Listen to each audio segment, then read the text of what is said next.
I talked to you yesterday about my son and how the doctor gave us bad news and having stage 4 cancer. And he's in a lot of pain, and we're waiting for the pain doctor to call him and set up an appointment to give him something stronger, because right now the medication that he's on is not, it's not helping that good for his pain. I mean, there's days it does, and there's days that he doesn't, but he's got a lot of pain in his stomach because the the the cancer is hitting against his organs in his stomach and is making his stomach hurt. So a heating pad that my daughter gave him, he said that's helping a lot. So that's good. And then my oldest son bought him a heating blanket.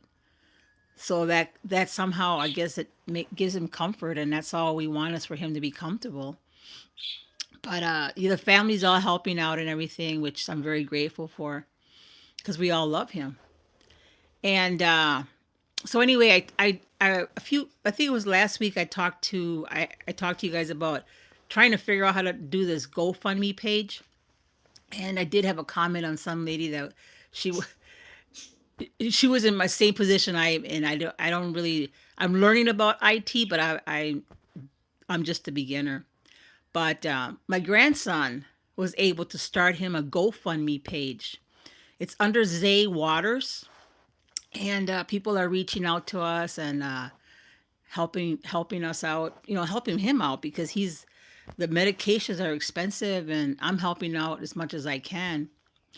And yeah, if you guys would have find that page, if you guys are willing to help him out.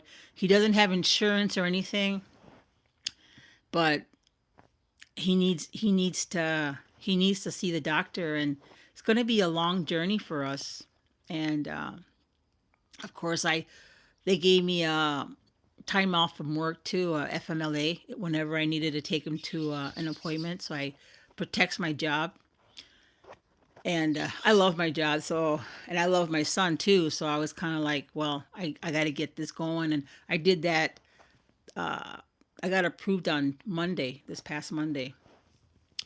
So I'm very grateful that I have that opportunity to get off work and not have to, you know, lose my job or anything. But yeah, he's still not working yet. I don't know, with the medication that he's on, it kind of gives makes him drowsy. So I'm not sure if and when he's going to be able to go back to work, because he's not. I mean, I would just pray. I have to have faith. We all have to have faith that we can get through this, because I people tell me, yeah, my cousin had stage 3 cancer, my other cousin, my brother, and I hear all these stories, but everybody's different. And I'm just hoping that we get a miracle. And I just wonder, we could ask God, why is this happening? But we won't. We don't know the answer to that. And I don't know. We just have to keep praying and have faith that God will perform a miracle. And I know this channel is supposed to be about helping women get out of the situation of an abuse relationship, and I didn't want to veer off that, and because I believe that what I went through, it was it.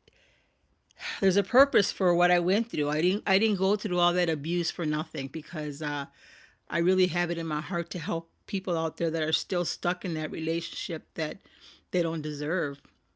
But with this coming up with my son, I kind of veered off a little bit from that. But I'm still here supporting women and men, people that are think that they're stuck in that abusive relationship, which they're not. They just have to have the courage to leave. And I like I said in many videos, I mean, sometimes it's just easier to stay.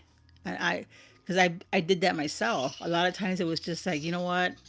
I'll just ignore him, not talk to him, and I'll just stay because it's easier instead of having to go find an apartment or stay with family. So it is easier to stay, but that wasn't making me happy or the kids happy. Kids don't have to be around that kind of abuse or anything.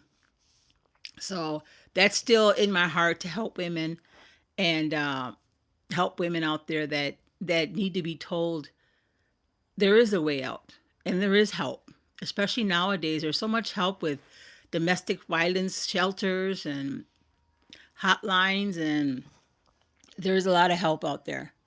And a lot of women, you know, don't really know about it or are afraid to do it. I mean, I left, like I said, I left my ex so many times.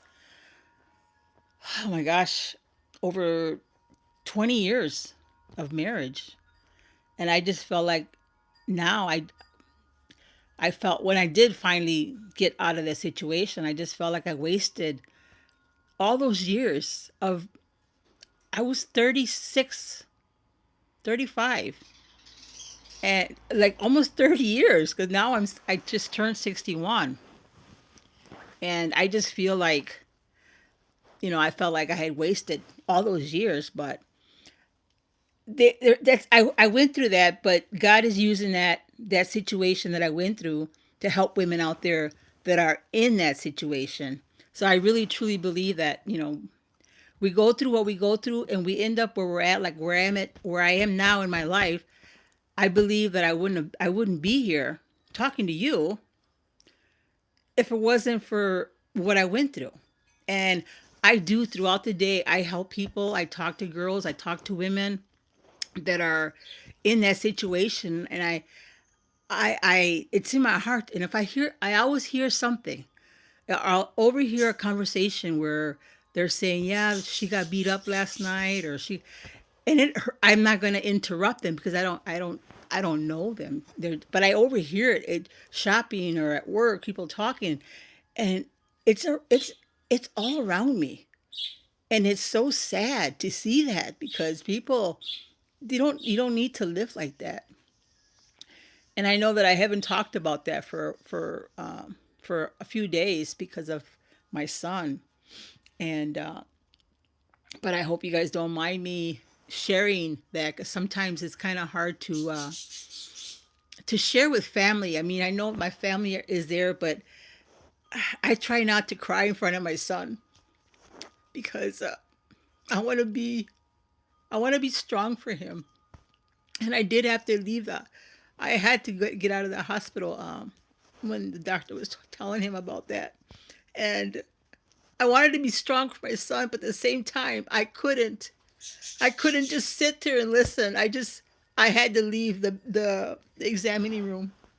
But the nurse she was very kind. She came out and wanted to see if I was okay because she was a mother too. And she tried to comfort me, which it's hard, but I can't even I can't even imagine what my son is going through because he's the one that is dealing with it the most. And we just have to take it a day at a time. Take it a day at a time. And, of course, he's talking negative about making a list of his stuff he has. And as a mother, I don't want to hear that. But at the same time, he's thinking about that kind of stuff. So maybe he should write all the stuff down. Like he said, he doesn't have much, but what he has, he wants to give it to, like my grandson. And I got 4 grandkids. But that's kind of morbid to even think about that. But that's what he's thinking in his head. And in my head, I'm thinking, there's still a possibility. And I tell him, I go, don't give up hope. Do not give up hope, because that's the worst thing that he could do is give up hope, because we have to have hope and we have to have faith that he can get better. And I've heard other people say, yeah, my so and so relative, they lived they lived a good life even at stage 4 cancer. And I'm like, is that even possible? But anything is possible with God. So I'm not going to give up hope. But anyway, it was very nice talking to you. And again, this is my first day going live. And thanks to all the subscribers out there that subscribe to my channel. And I really, truly appreciate you listening to me. Because sometimes we don't have anybody to talk to. I mean, I talk to God a lot. And I do have family that I talk to, but sometimes I just don't. I want to be that strong person, but I'm also a human being. But anyway, we'll talk to you next time. And I appreciate you listening to me. Goodbye now.